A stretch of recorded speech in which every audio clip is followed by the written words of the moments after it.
You know the drill, guys. We are live.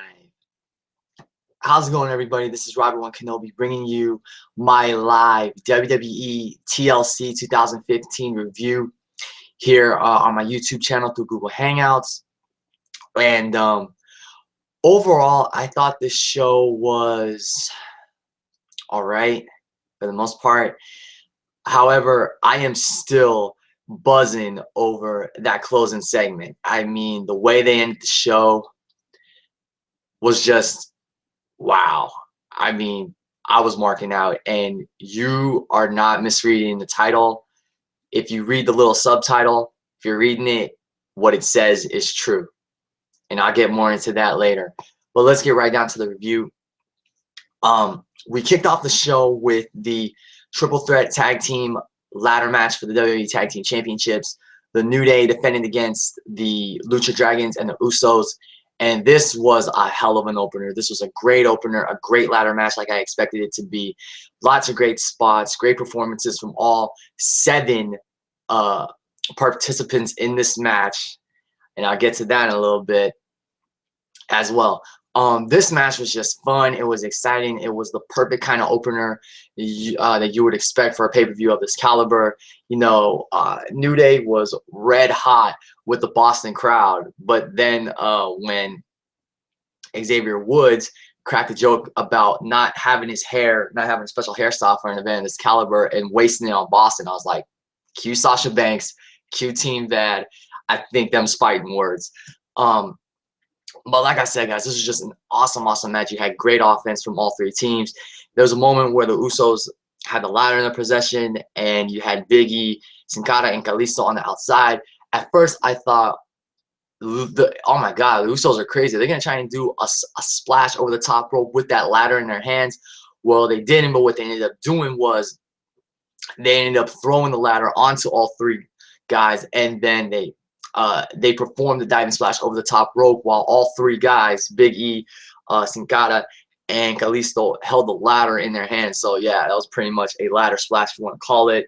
You had nice offense from the New Day. They had one of the Usos buried behind a ladder, and then Kofi would deliver a drop kick through one of the rungs, or he'd deliver a stomp through one of the rungs. Lots of innovative offense in this match.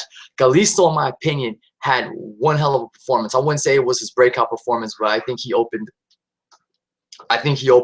a lot of eyes with what he did in this match, including the move that was undoubtedly the highlight of the night. So he's climbing the ladder with one of the Usos. I still to this day cannot tell these 2 brothers apart. That's just me. I'm sorry.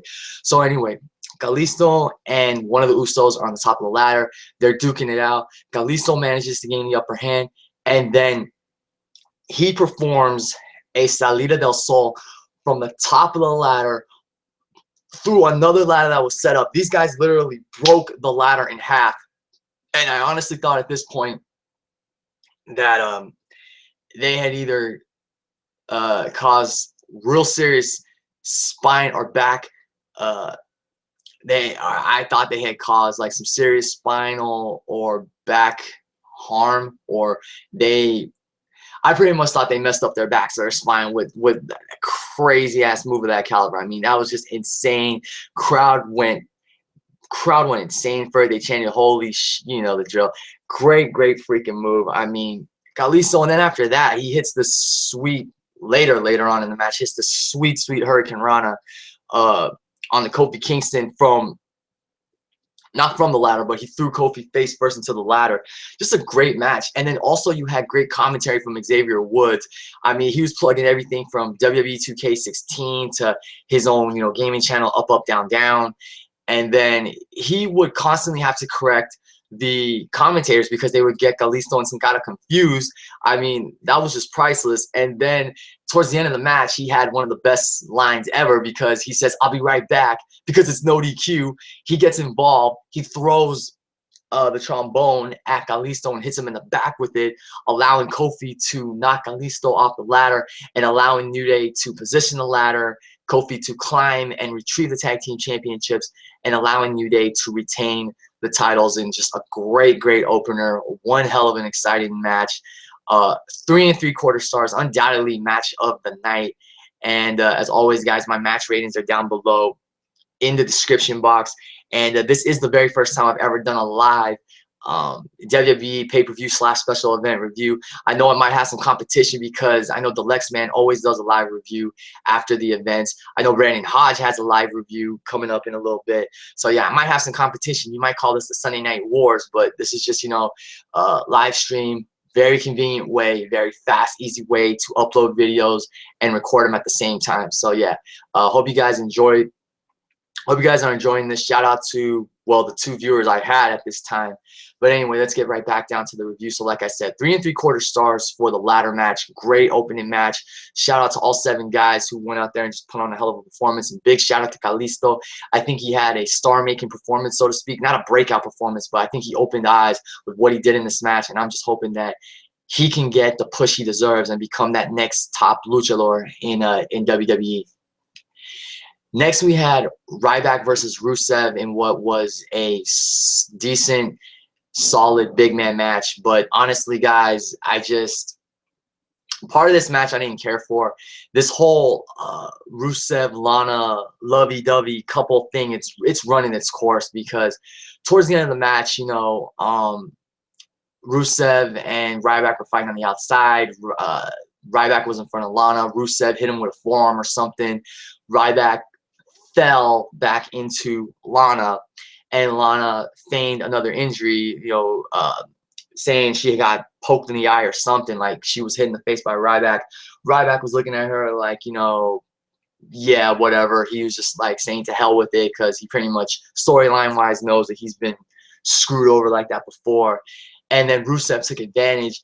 Rusev got the win in this match. Like I said, I really didn't care for this match. It was a decent big man match. I just feel that Lana and Rusev deserve better booking. You know, I want to see the old Rusev and Lana return, you know, the unstoppable, dominant Bulgarian brute and his beautiful yet deadly, you know, dangerous manager, who would pretty much, you know, order him to crush, as they would say, whoever got in their way. So this whole Rusev, Lana, lovey-dovey couple angle is pretty much run its course. I want to see the old Rusev and Lana return. But like I said, decent match. Not really much to talk about. Rusev got the win like I predicted, and I'm happy he got the win. But he and Lana need better booking. That's it. Next, we had the chairs match for the United States Championship. Alberto Del Rio defending against Jack Swagger. Now, the chairs match is not one of the best gimmicks in WWE right now, but I will give Swagger and Del Rio credit. They put on a good, solid match for what they had to work with. I thought this chairs match was good. I thought it was a lot better than last year's chairs match between Ryback and Kane. I mean, it was a standard wrestling match, but they had some good spots with the chair. Del Rio using the chair to counter one of the Swagger bomb attempts. Swagger trapping Del Rio's ankle in the chair and using it for the not to apply pressure, but using it toward an advantage, so to speak, with the Patriot lock. There was some good innovative offense in this match. And I know I was saying like I didn't care for this match at all, you know, going into it, but I gotta give Swagger and Del Rio props for giving us the best they could with this chairs match. Because like I said, the chairs match is not the best gimmick in WWE, but they did what they could with it.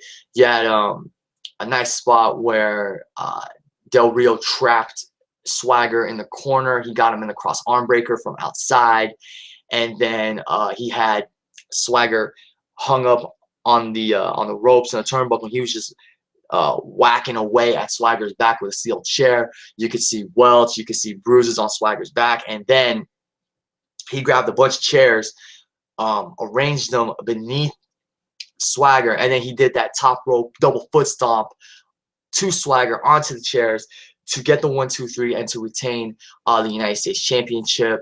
Alberto Del Rio retained, in a good solid chairs match. And I hope from here on that Del Rio gets better challenges, you know, gets a better push as United States champion.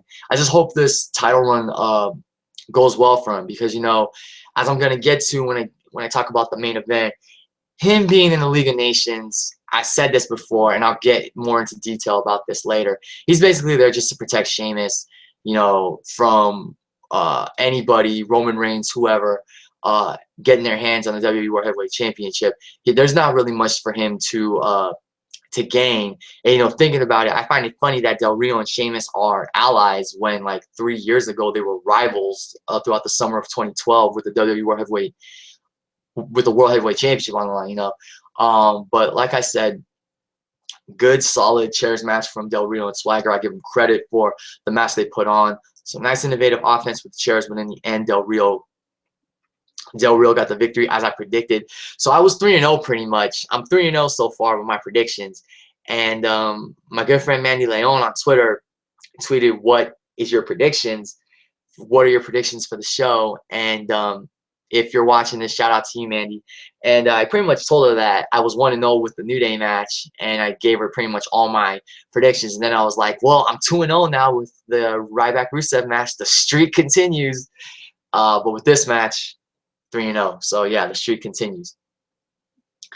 Following the chairs match, we had the 8-man elimination tables match. The Dudley Boyz, Tommy Dreamer, and Rhyno, Team ECW, or the ECW Originals, however you prefer to refer to them as, versus the Wyatt family. This was a good, fun brawl. It had a nostalgic feel to it, with, you know, the ECW Originals joining forces once again to combat a common enemy. Nice table spots throughout the match. Eric Rowan was the first one eliminated in this match, as I predicted. I believe he got 3D'd. He got a 3D through the table. But yeah, all you need to know is that Rowan was the very first guy eliminated in the match, as I predicted. I mean, he's pretty much the sacrificial lamb. And I believe Zach Brown 19 wrote this on Twitter. He tweeted this, that at this point Rowan's pretty useless because he was the first one that got eliminated in the Taker Kane, you know, the Brothers of Destruction versus Wyatt family match at Survivor Series. He wasn't even in the match. He got taken out just like that at the start. And then in this match, he was the first one to get eliminated. So yeah, pretty much Rowan, and this is nothing against the performer. It's just I don't really care for the character. They just have no direction for him, so he's pretty much useless.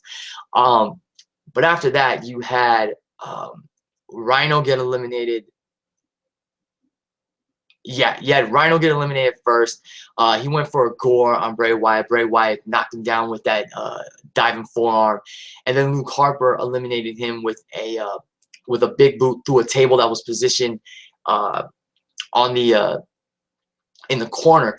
And the running big boot was good. Excuse me.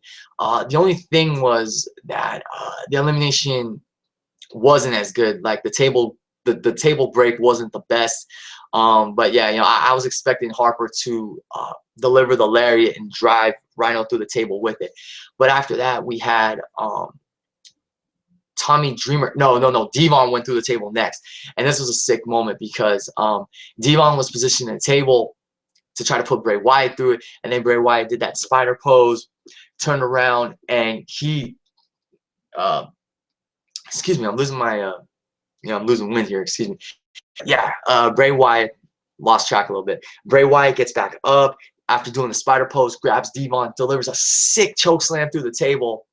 So at this point, it's 3-on-2. It's Harper, Bray, and Strowman versus Bubba and Tommy Dreamer. There was some cool kendo stick spots. You know, there was a moment where the Dudley Boyz were beating up on Strowman on the outside with a stop sign or a slow down sign. And the thing was, you couldn't really see much of it because of what was going on in the ring. And I believe that was around the time that Rhyno got eliminated. But man, Tommy Dreamer was next to get eliminated, and I believe he got eliminated. He got eliminated when Luke Harper did his dive through the middle ropes. It had enough force to drive Dreamer through the table, and then Bubba was the sole survivor so to speak, for the ECW Originals. He was the only member left standing. He put up a valiant effort against Bray and Harper, but Strowman, who they had previously buried underneath chairs earlier in the match, returned, and Bubba was trying to set the table on fire, and he was trying to put Bray Wyatt through the flaming table. But in the end, the Wyatt family they had the numbers game, and they put Bubba through the table for the win. Good fun match, like I said, a nice little brawl, 3 stars. I enjoyed it. I did enjoy the build-up for this too. I mean, there was a segment, an interview segment, prior to the match where JoJo interviewed the Dudley Boyz, Dreamer, and Rhyno. And JoJo, she's a tiny little thing. She is so short. I mean, compared to the 4 of them, I think even in heels she would be short. She was wearing flats during the interview. But I really enjoyed the interview because that got me a little more excited and pumped for the match. And the match was good. I think maybe if it had gone a little longer, it would have been better, but I was fine with it. It was a tables match. It was a nice little brawl.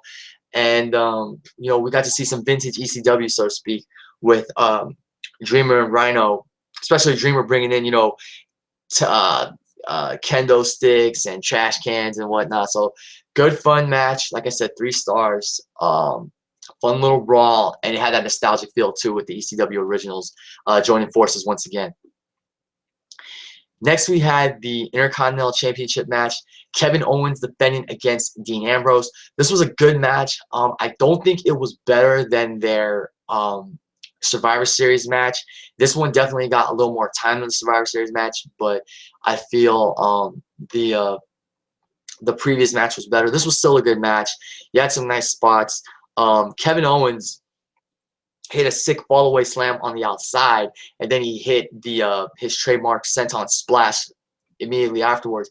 And you know, like I said with the Del Rio Swagger match, I thought that was a good match, but I feel the chairs match stipulation should have gone to Ambrose and Owens, because that right there would have been awesome. I mean, just think about it. Pop-up powerbomb on the chair, dirty deeds on the chair, rolling senton on the chair, you know, senton splash on the chair. You could have done a bunch of 6 spots with the chair, with the chairs stipulation. I feel like Ambrose and Owens should have been that should have had the chairs match stipulation. Del Rio and Swagger could have had a standard wrestling match, a standard singles match. It still probably would have been as good as it was. But yeah, I still thought this was a good match with an ending that I honestly did not see coming. Part of this ending was clever, but then the actual finish is what I did not see coming. So towards the end of the match, Kevin Owens goes for a pop-up powerbomb, and Dean Ambrose counters, and he hits Dirty Deeds, and he rolls Kevin Owens over, and Kevin Owens is literally just inches away from the ropes. So Dean Ambrose makes the cover, and Kevin Owens graces the bottom rope with one of his fingers. He actually gets 2 fingers on the bottom rope and is able to break up the 3 count. He's able to break up the count, and I honestly thought at that moment that Ambrose was going to win the Intercontinental Championship. So I was a little relieved, you could say, when Owens got his fingers on the bottom rope to break up the count. So Owens goes for another pop-up powerbomb, and I literally said this right after Owens went for the powerbomb and he took control of the match. I was like, please do not let Ambrose counter the pop-up powerbomb with a Hurricane Rana. And what happens? Immediately after I say that, Owens goes for the pop-up powerbomb, and Ambrose counters with a freaking Hurricane Rana. Not only counters with a freaking Hurricane Rana, but keeps Kevin Owens down for a 3 count and wins the Intercontinental Championship.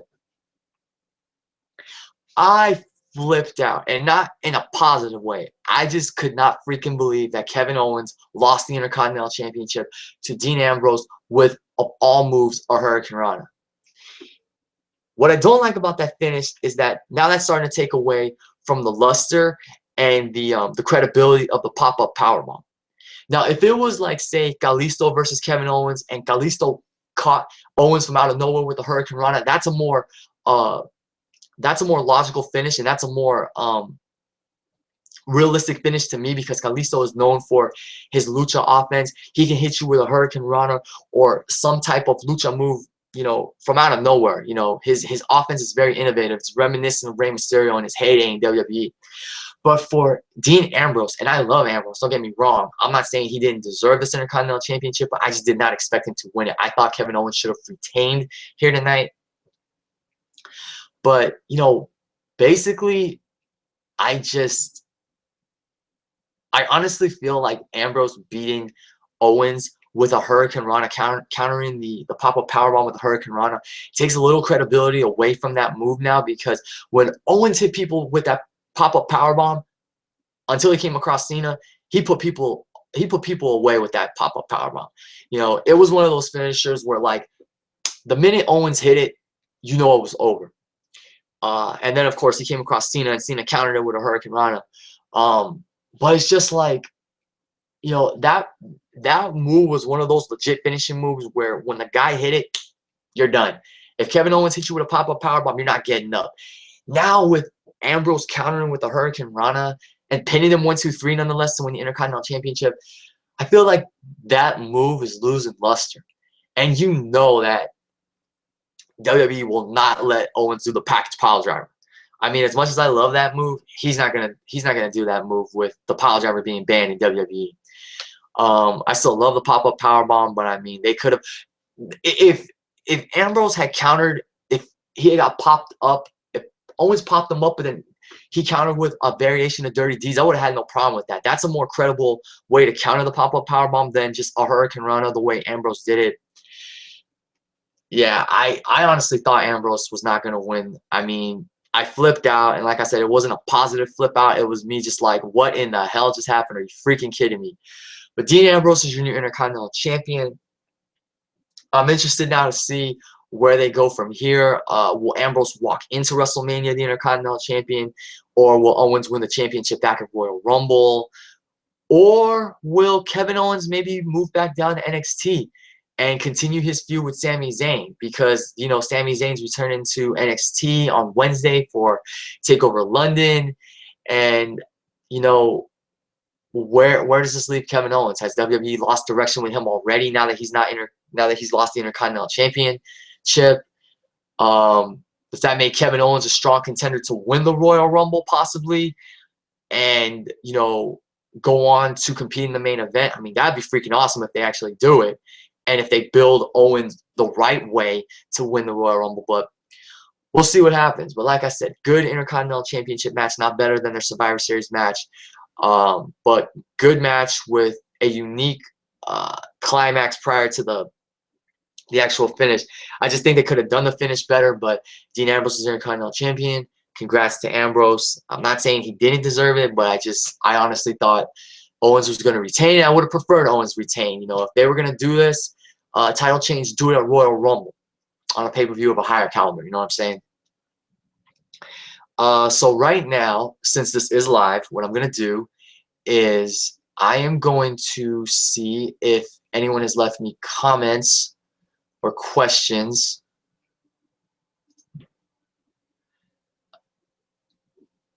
Let's see here. We're going to take a break real quick.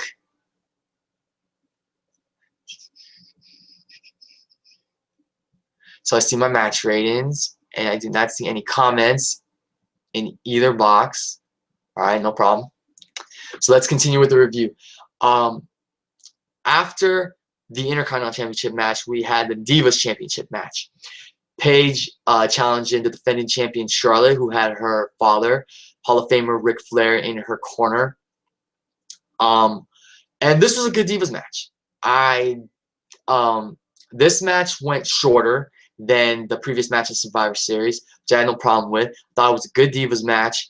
And I remember saying in my predictions video that I was completely unsure who was the face and who was the heel going into this match. Well, after tonight, it is clear that Paige is now a face and Charlotte is a heel. And this whole heel turn with Ric Flair now guiding Charlotte to victory, Charlotte utilizing her father's tactics to become the new dirtiest player in the game, to resort to whatever tactics necessary to retain her Divas Championship or win in general. That's cool. I like it. It brings a new, it brings some depth, some new depth to Charlotte's character. Getting back to the match, I thought it was good. There was some nice spots, some good back and forth action between the two women. You had a moment where where Paige trapped Charlotte in a figure 4, and I wanted to see actually Paige do a figure 8. If she was able to do the bridge, she would have done the figure 8. Paige or Charlotte, excuse me, I get their names confused. I'm sorry. Charlotte actually botched a crossbody from the top rope. It looked like she might have hit Paige's head or something when it came down. But there was good action in this match. And I've always said, if you give the Divas the right amount of time and you let them just do what they do, you know, you'll have a good to really good, hell great Divas match. And another great example was the kickoff match that happened earlier in the evening. Sasha Banks versus Becky Lynch. And of course, Sasha is she was born in the Bay Area. She's Bay Area bred, but she is, of course, the boss of Boston.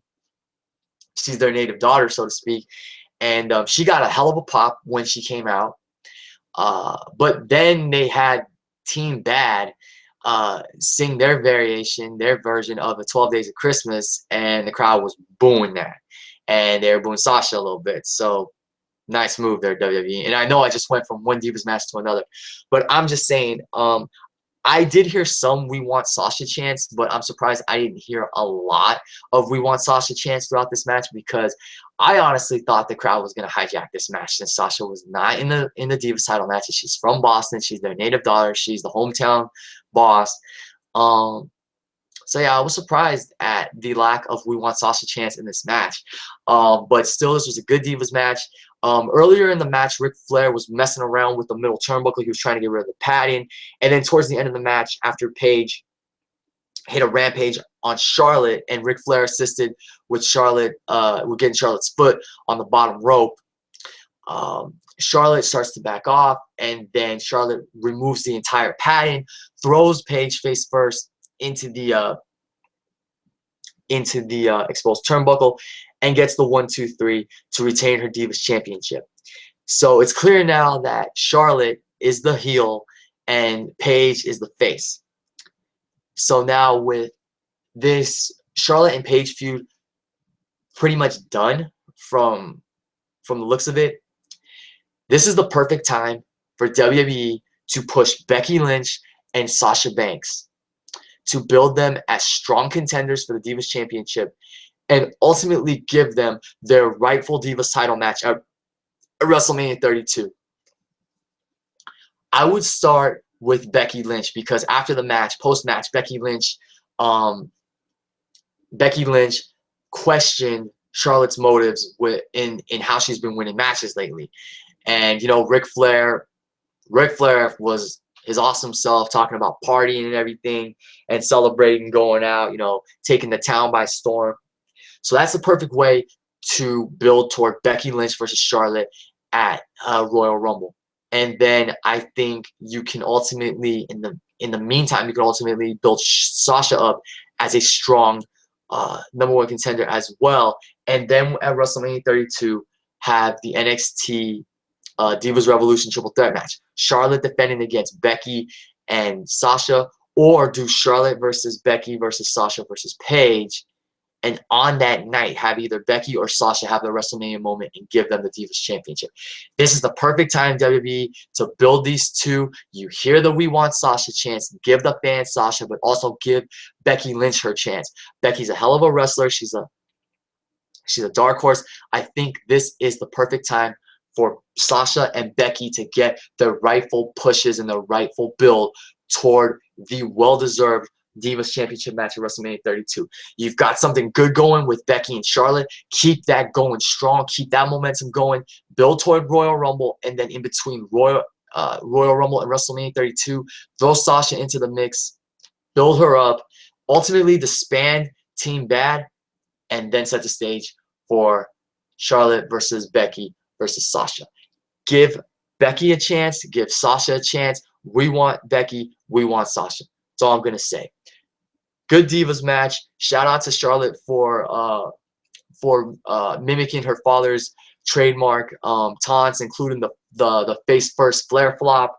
Good Divas match. I was a little disappointed we didn't get Saraya Knight, because there was a rumor that Saraya Knight might come out and be in Paige's corner against, you know, Charlotte and her father, of course, Ric Flair. But good Divas match, and I'm looking forward to seeing where Charlotte's new heel turn goes. She's pretty much Ric Flair 2.0, so to speak, and the whole idea of her being there simply because of her father's name. I like how they're utilizing her father in her corner, and how her father's tactics are ultimately rubbing off on her and leading to her, you know, retaining her Divas Championship and just winning matches in general. So I'm looking forward to seeing where they go with Charlotte, Becky, and Sasha. And finally, guys, we get to the main event. The TLC match for the WWE World Heavyweight Championship. Sheamus defending against Roman Reigns. This match was disappointing, guys. I just found this match to be dull. I did not like it. There were some good spots, but other than that, I mean, I just did not like this match. I just did not like this match at all. It is disappointing. You know, the ending, I did like the ending. Towards the end, you have Roman climbing the ladder, getting close to reaching the championship, and then Rusev and Del Rio come out from the League of Nations, of course, and they prevent Roman from retrieving the championship. They put a beat down on Roman. Del Rio tries to muster up Sheamus so he can climb the ladder and retrieve the championship. Roman, you know, puts up a fight. He lays out Del Rio and Rusev with Superman punches. But then, you know, having, you know, mustered up all that energy to fend off Rusev and Del Rio, you know, Roman is spent, but he manages to get back in the ring. He pulls Sheamus off the ladder, but Sheamus retaliates with a bro kick that knocks, you know, Roman out of the ring. Sheamus is slowly climbing to the top of the ladder. Roman manages to get back up, but he can't make it into the ring, and he can't make it back inside the ring in time. Sheamus retains the WWE World Heavyweight Championship. I'm not going to go through all the spots because, like I said, guys, there were some good spots, but this match was just disappointing and dull. The highlights for me, though, in this match were the "We Want Rollins" chants, the NXT chants, and then the chant that I honestly never thought I would hear in quite some time, "We Want Cena" chants.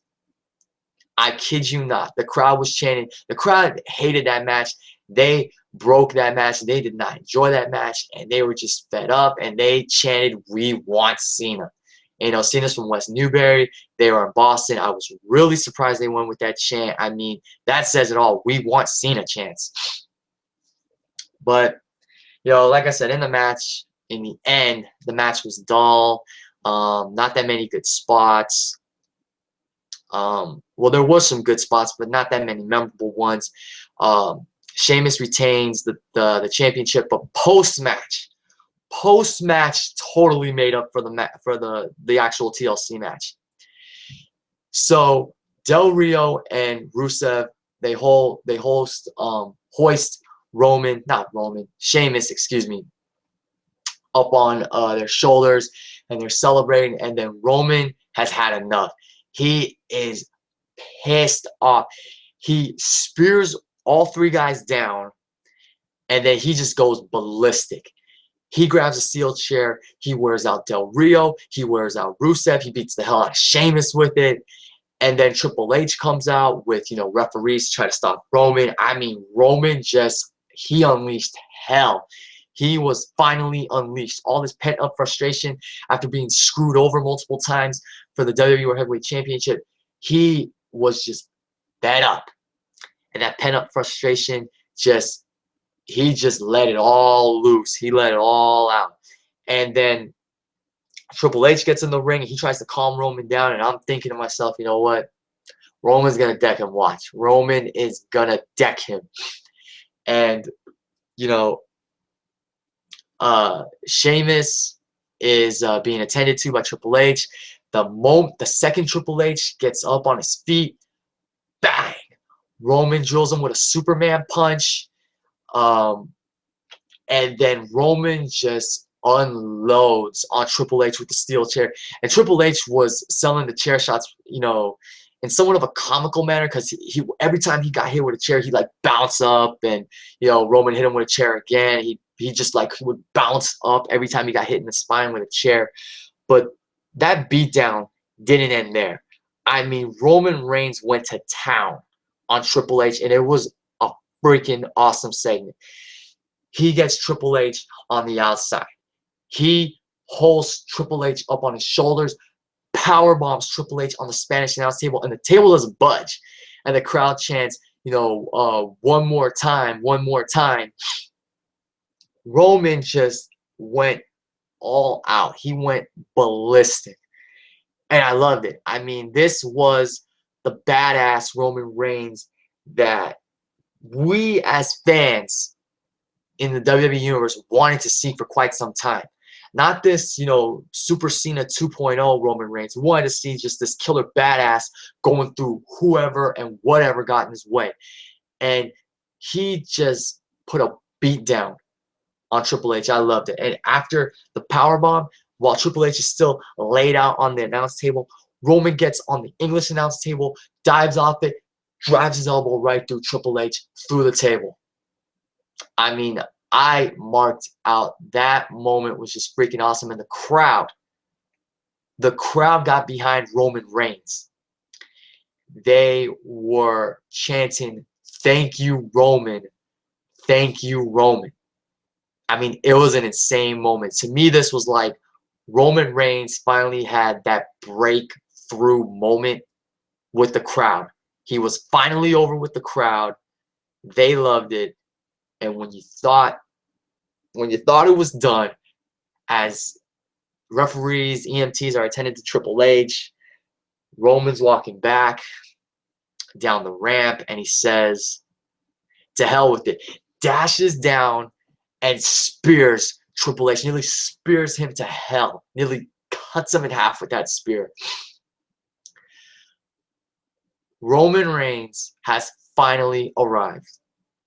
The crowd just, you pretty much end the show with Roman Reigns standing tall and the crowd chanting, "We want Roman." Roman has finally won over the WWE Universe. This is the badass Roman Reigns we've wanted for a while now. And now, WWE, you have something really good here. Don't screw this up. Honestly, if tomorrow night on Raw, Triple H shows up walking on his own, then you pretty much wasted that entire segment.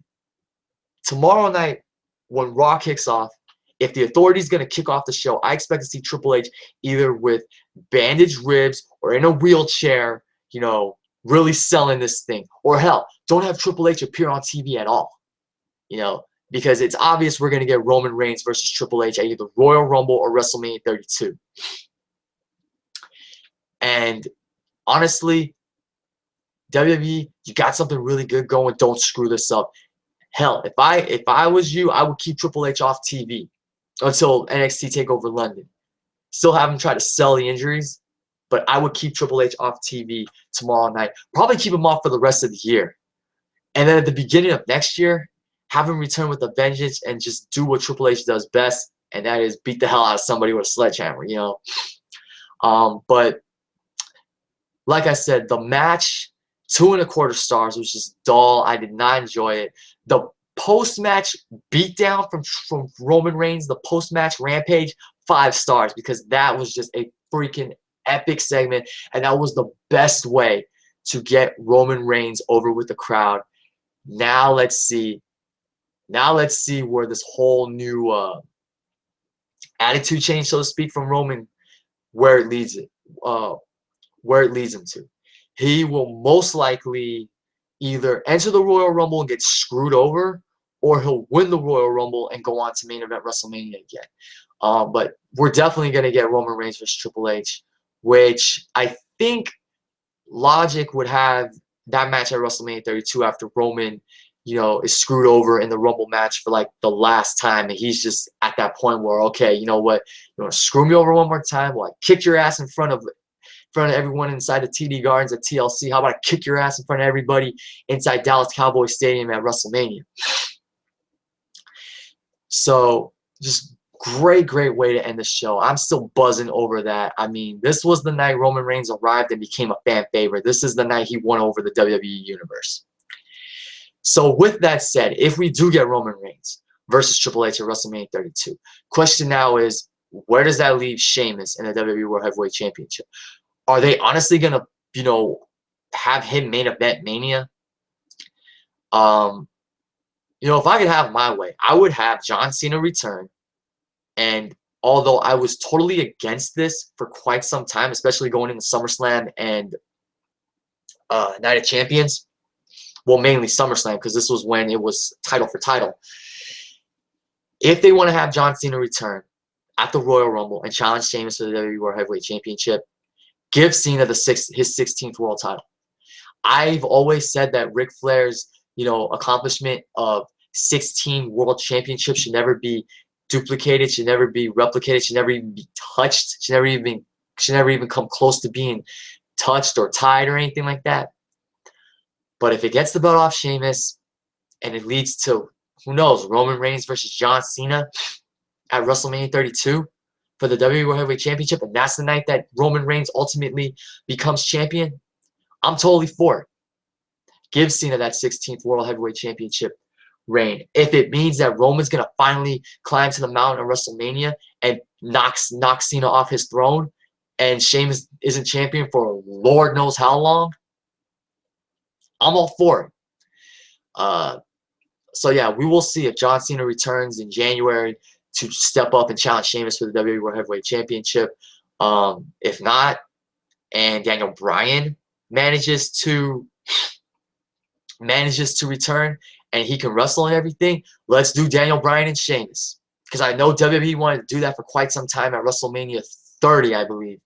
So you want to do Daniel Bryan and Sheamus? Let's do it next year for the WWE World Heavyweight Championship. If Cena can't return, have Daniel Bryan return. If he's cleared to wrestle and he can go, Daniel Bryan and Sheamus for the WWE World Heavyweight Championship. I'm all for it. You know, let's just get that belt off Sheamus. Whether it's Cena, whether it's Bryan. Well, you know what? If it is Bryan and Roman Reigns wins the WWE World Heavyweight or wins the Royal Rumble, that is undoubtedly the worst way to get heel heat for Roman Reigns. That would be the worst predicament ever if he was to beat Daniel Bryan, because you know Daniel Bryan is a bona fide fan favorite with the WWE Universe. But I could go on with a bunch of different WWE World Heavyweight Championship scenarios for Sheamus in a later video, you know. But overall, guys, those are my thoughts on TLC 2015. That's my review. Overall, I'm going to give the show 6.25 out of 10. Like I said, it was a so-so show. It was an all-right show.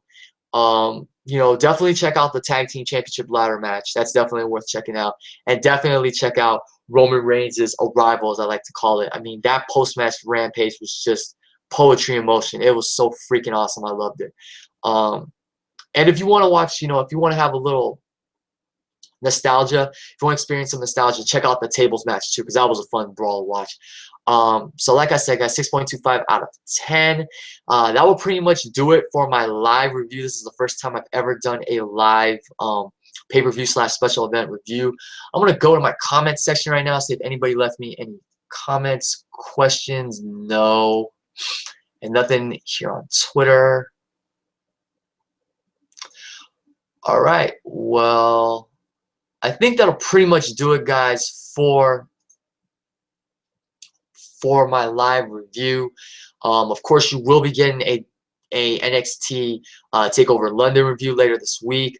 I'm not sure if I'm going to do it live stream or if I'm going to do it, you know, podcast and slideshow style like I have in the past. Because I love those. I love the art of it, so to speak. Because I love when I use different images.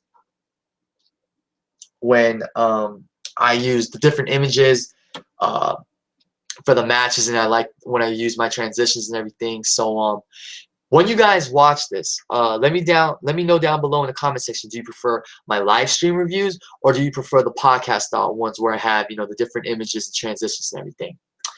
But that's pretty much it, guys. You know, thank you as always for watching and listening. Like, comment, subscribe, and make sure to keep your eyes open for my TL or my NXT Takeover London review later this week. Definitely looking forward to that show. And until next time, guys, have a nice night. Thank you as always for watching and listening, and I'll see you all later.